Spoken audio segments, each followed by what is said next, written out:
kitang-kita ko kinakausap ni Stella yung manika. Hindi ko na kaya na. Miss ko na yung mga anak ko. Gusto ko makita si Shelby. Gusto ko makita si Mickey. Kawawa naman ang anak ko.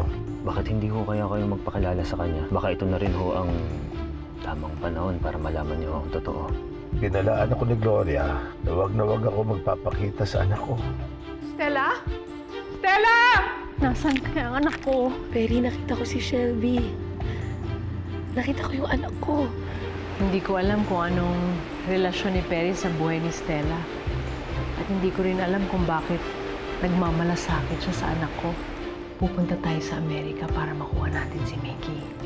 Hindi ba yun ang gusto mo? Nay, makukuha na ho natin si Miggy? Oo.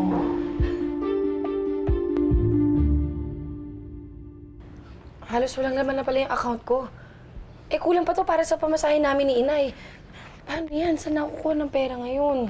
Stella, wag mo nang problemahin yan. Ako naman ang mag-aabono. Ano? Pero nakakahiya masyado. Ilang beses ka na namin nabala. And I'm sure, malaki-laking pera yung gagastusin nyo doon, no? Mga gagamitin nyo doon. Malamang hindi lang kayo isang linggo doon eh. Baka abutin pa kayo ng buwan. Siyempre, mga foods, mga kailangan nyo doon. Tsaka siyempre, dolyares doon. Ano be? Hindi rin tayo makakasiguro kung ibibigay ka agad ni Kevin si Miggy. Baka magkademandahan pa tayo. Correct. Eh, malaking halaga pala ang kakailanganin ko eh. Stella, sabi ko naman sa'yo, ako na muna mag-aabono eh. Bakit ba ayaw mong pumayag? Perry, nakakahiya na masyado. Parang halos buong problema nga ikaw na ang umako eh. Nakakahiya. Kami nang bahala. Kami nang bahala sa pera. Anak, ibenta mo na kaya itong bahay natin. Yung mapagbebentahan, yun ang gamitin natin pang gastos. Nay, sigurado ko kayo? Okay lang sa akin, anak. Kaya kong bumalik sa dati nating bahay. Ang mahalaga, makuha mo si Mickey. Nay, salamat.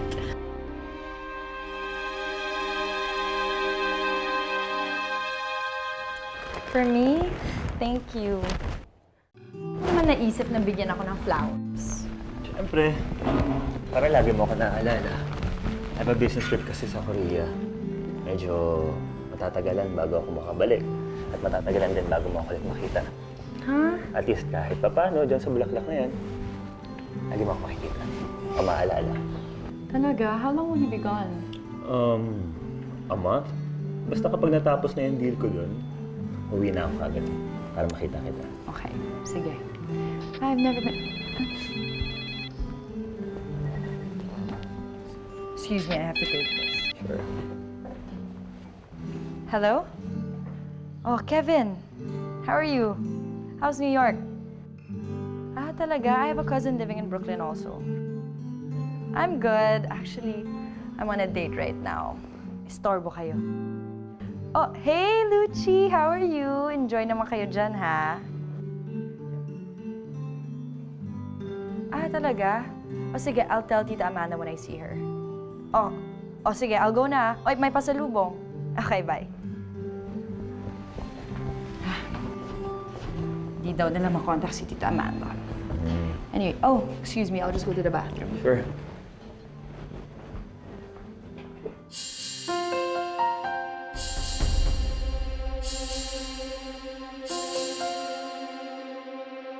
Hello, Perry.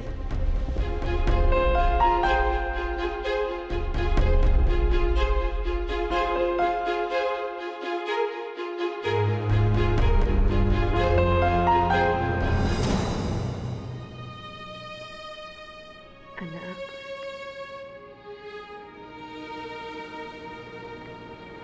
Magkikita na tayo ulit.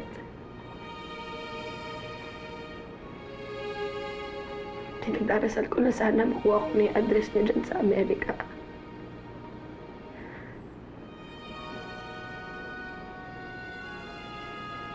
Kasi miss na kita eh.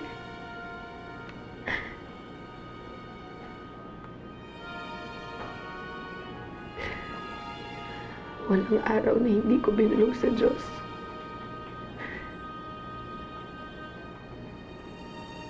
na gumawa sana siya ng milagro para magkita tayo ulit. At sigurado ako na matutuwa si Shelby kapag makuha na ulit kita sa daddy mo.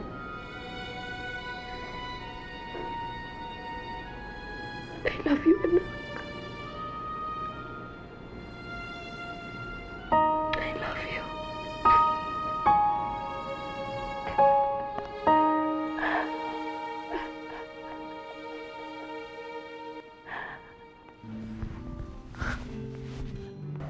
Mama Amanda? Tita Amanda na lang. Are you with someone? Yes, Tita Amanda. I'm with Misha. Oh, Tita Amanda. Hello. What are you doing here? Oh, siya nga pala. Tumawag si Kevin sa akin. He couldn't reach you down on your phone. Oh, my battery died on me. I need to recharge. Excuse me. Misha, Tita Amanda. Kailangan ko na pong umalis. May meeting pa po ako sa office. Okay, Misha, I'll call you. Okay.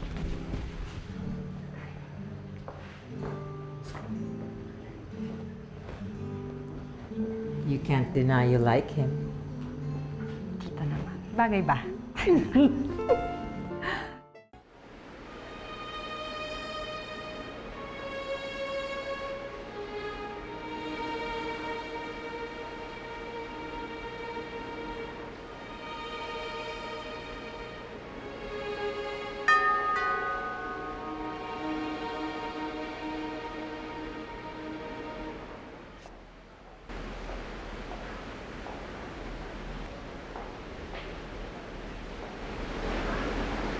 Stella, si Perry,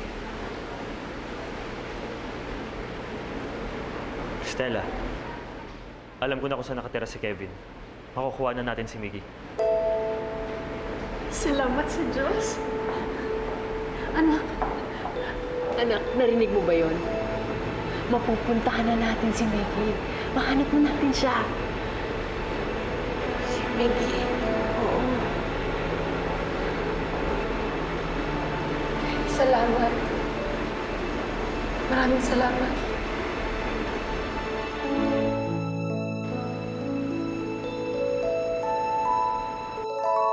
Ang ibig sabihin, kay Misha mo rin nakuha ang address ni Kevin? Pero paano? Actually, kinuha ko sa cellphone niya. At ginamit ko rin yung number na yun para makuha yung complete address niya through internet. Nakakaya naman sa'yo, Perry. Baon na ako sa utang na loob sa'yo. Parang halos ubusin mo na yata oras mo para lang matulungan ako eh. Paano ba kita babayaran? Stella, kaibigan kita. At masaya ako kung ano man yung ginagawa ko. Salamat. Alam niyo ba? Pupunta na kami ni Inay sa Amerika. Tapos makikita na namin si Miggy doon. Gusto niyo ba sumama? Ikaw, Brum, gusto mo sumama? Kasi sigurado ako, miss na miss ka na ni Miggy. Kasama kita. At ikaw naman, Julia. Ikaw, isasama kita para ikaw yung magpapaalala kay Miggy sa kapatid niya.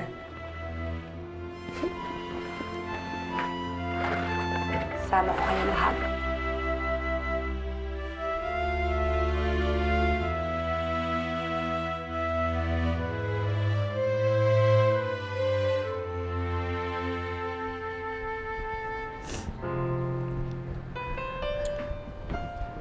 Oh, Mare. Yan ba yung mga laruan? Akin na yan. Ilalagay ko na yan sa maleta. Baka makalimutan mo pa. Akin na. Alam mo, Edgy, paborito ni Miggy ang mga laruan niya na yan. Tsaka yan yung niyayakap niya bago siya matulog. Kaya nga. Kaya nga, mas maganda to. Ilalagay ko na lang sa maleta to. Baka makalimutan mo pa eh. Ha? Okay? Okay, sige. Pupunasan ko lang konti. Medyo madumi. Salamat. Ay! Hi!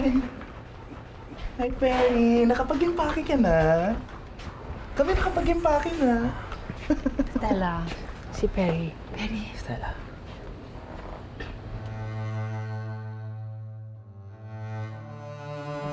ganyan ka?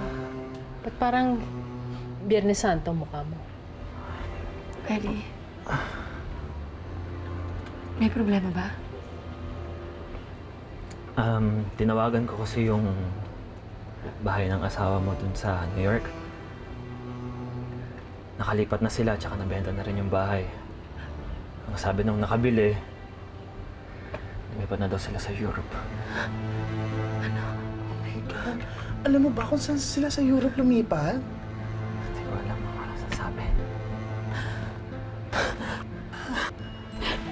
Stella! Stella!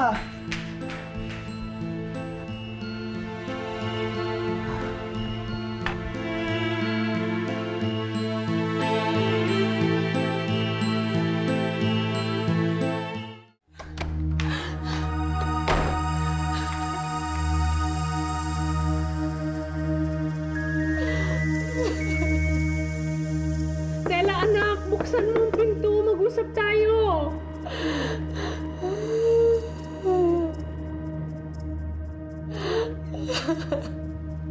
Stella, huwag kang susuko. May iba pang paraan. Ipag-usap ka sa amin, Stella. PFF, lumabas ka naman dyan. Hindi pa naman katapusan ng mundo Makikita pa natin si Mickey. Wala na! Wala nang paraan para makita ko pa ang anak ko. Wala na! Wala na! Stella. Stella?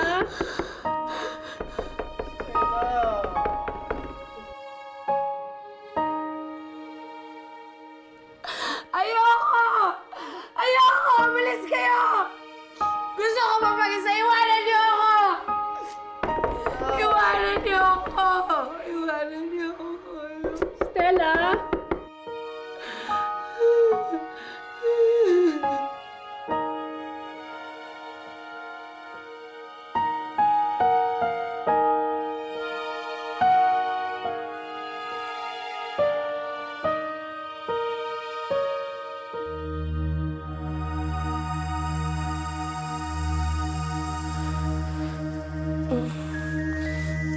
Mami, bakit niyo po ako pinabayaan? Hindi niyo po ba ako Mami? Kaya ayaw niyo na sa akin. I hate you, Mami! Hindi kita lang! Namatay si Shelby dahil sa'yo! Ang bad mo! I hate you! Hindi mo na makikita yung anak mo. Hindi mo na siya makukuha sa akin. Hindi na, Stella. Akin na siya. Hindi mo na siya makukuha. Akin siya, Stella. Akin siya, Stella. Mami, bakit mo ako pinabayaan? Namatay si Shelby dahil sa'yo! I hate you! I hate you, Mami! Wala na, Stella. Wala na. Hindi mo na sila makikita.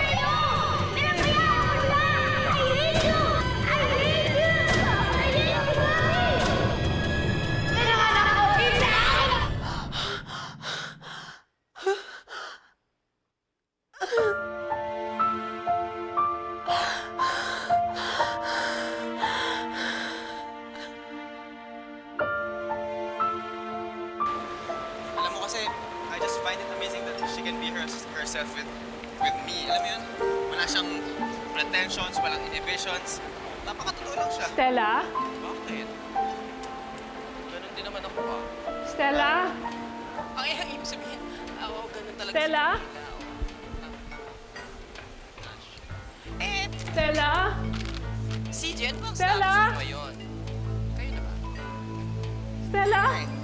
Stella? Malabo pa nga pero okay lang kasi okay naman ako Eh, Jean, Tsaka masaya naman ako na Nakita mo ba si Stella? Hindi po, di ba nasa loob siya ng kwarto? Nakatulog kasi ako eh. Pagising ko, nakabukas yung pintuan natin. Oh my Gosh, Stella? Chika-chika. Stella? Lagi naman ko sila sasabi. Stella? Stella? Stella? Para sa ating flash report sa Stella, Pier anak, Maynila, Stella. isang di pa nakikilalang babae ang Stella, nasa Stella. tuktok ng isang tower dito sa daungan ng barko. Animoy gusto nitong tumalon mula sa itaas. Agad namang rumesponde ang mga otoridad upang iligtas ang naturang babae sa balak nitong pagsusuicide.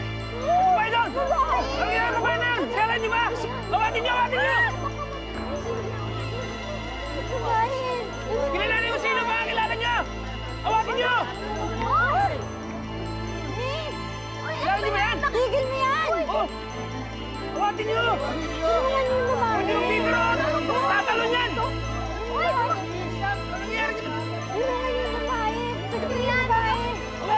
Pagkitin niyo yung babae!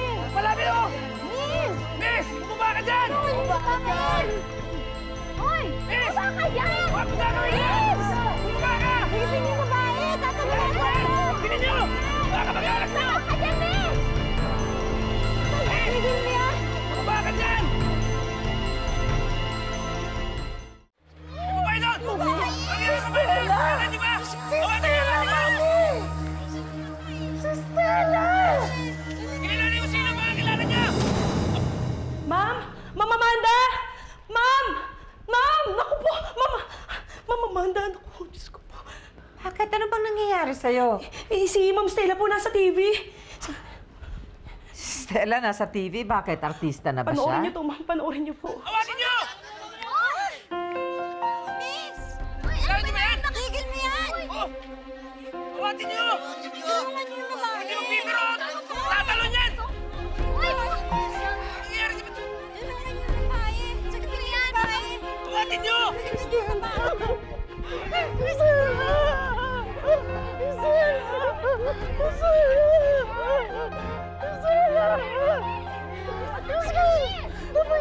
Paligiran! Paligiran!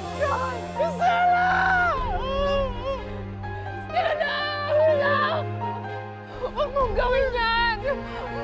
Matakot ka sa Diyos, anak! Kasalanan yan! Alam ko may problema ka, pero pag-usapan natin, anak! Stella! Stella! Stella, makinig ka sa akin! Hindi yan makakatulong sa problema mo! Basta tandaan mo, nandito lang kami. Hindi ka namin iiwan, Stella! Huwag kang susuko! Inay,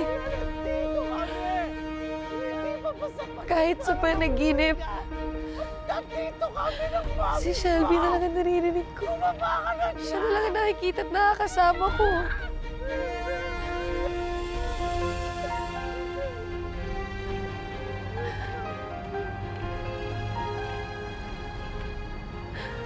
Inay. Inay, patawad.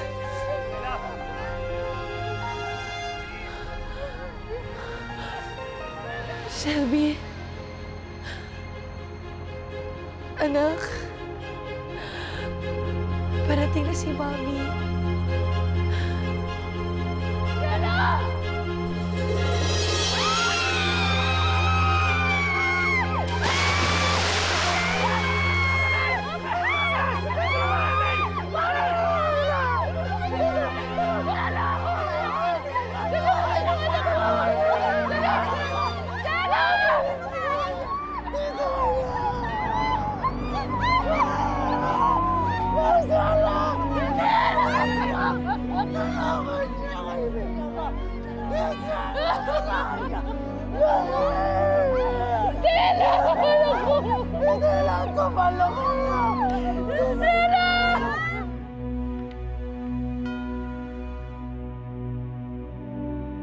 Patuloy ang isinasagawang rescue operation ng Coast Guard dito sa daungan ng barko. Ito ay para sa paghahanap sa babaeng nagtangkang magpakamatay kagabi. Ayon sa report, ang nasabing babae ay si Mrs. Estela Killamor, hiwalay sa asawa. As soon as nalaman namin ang nangyari, nagresponde agad ang buong rescue team namin. At gaya ng nasabi ko kay Miss Gloria Mariano, ang ina ng biktima, gagawin namin ang lahat ng amin magagawa para mahanap ang kanyang anak. Maraming salamat po. Oh, Ninong, ano nangyari? Megan, si Perry, hindi ko siya makontak. Hanapin mo! Kailangan ko siyang makausap ngayon din. Sige po.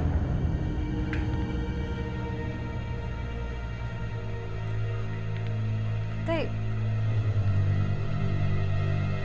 Patay yata yung telepono niya. Hindi ko makontak eh.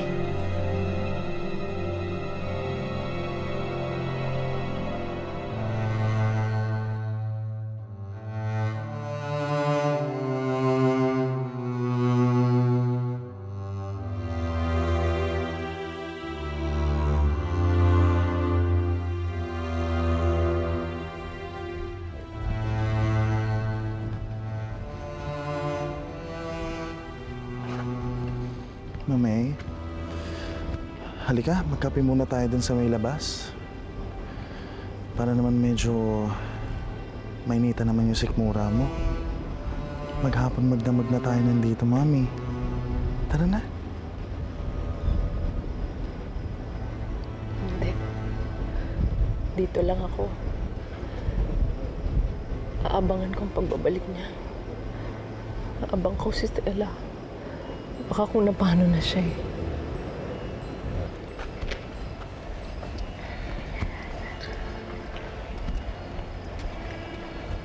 Mami. Mrs., may 24 oras na po akong tikit dito. Pero gaano man kalawak ang era na kinover ng team ko. Hindi talaga namin siya mahanap. Sabihin niyo po yung mga tao niyo. Ituloy po ang paghahanap. Huwag po silang titigil lang hindi nila makikita yung anak ko.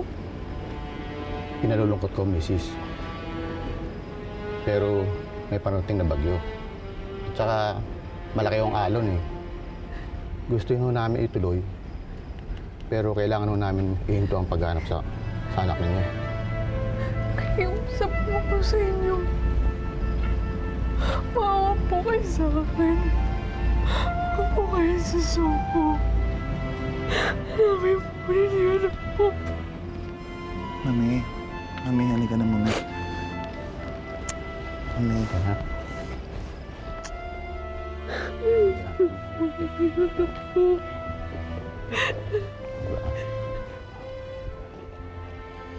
Stella. Stella, anak ko.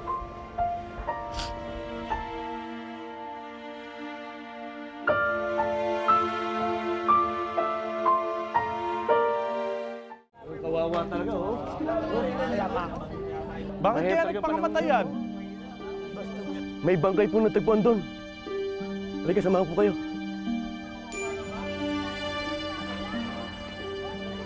Doon po, sir.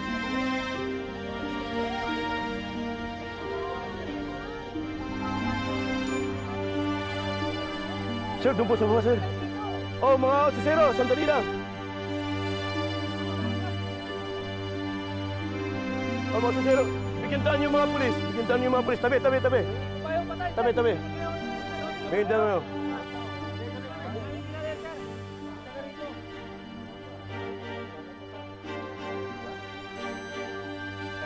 Ba't mo ako dinala dito?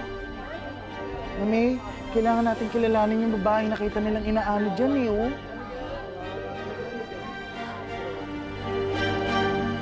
Really? Stella is dead? It's in the news. Ay nako, hindi na niya kinaya ang resulta ng lahat ng katangahan niya sa buhay. Kaya ayon, tumalon sa dagat ang gaga. Were they able to find the body? Sa laki ba naman ng dagat na tinalunan niya? Siyempre, imposible namang makaligtas pa siya doon. Oo. Well, that's definitely good news. Alam na ba ni Kevin? I told him about it last night. No. Speak of the devil, it's Kevin. Hello, sweetheart. Really? That's great news! Girls, I think I'll need your expertise. What? Nag-propose na si Kevin kay Lucci and when they come home, magpapakasal na sila. Oh my gosh! Oh, Well, Misha, kailangan gawin nating bonggang-bongga yung wedding. Dapat lang, no? Tayo naman.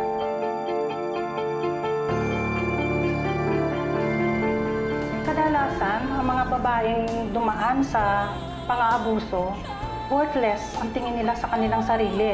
Marami pang nagmamahal sa'yo, kaya hindi ka dapat sumuko! Ikaw ba ang nawalan ng pamilya? Ikaw ba ang hinubaran ng dignidad? Hindi! Ako! Sa palagay mo ba, sakaling bumalik na ng Pilipinas si Kevin na si Lucci, kaya mo na silang harapin? Oh my gosh! Bumalik ka na! Sa wakas, nakabalik na sina Lucci and Kevin. Eh, sana nga bumalik na sila. Para may isagawa ko na yung paghihiganti ko. Pare-pareho ko silang paparusahan. Oh, my little boy! Ang taksil kong asawa, ang nanay niyang demonyo. Nagpalit lang ako ng mas class na daughter-in-law. Pati na rin si Nadina, Nisha at Luigi. Mga kaibigang putek. Naisip ko lang na sana mas inagahan pala natin yung pang-aasar sa kanya para mas maaga rin siyang nagpakamatay, di ba? Hindi ako titigil hanggat isumpa nila yung araw na nakilala nila ako. Ayun.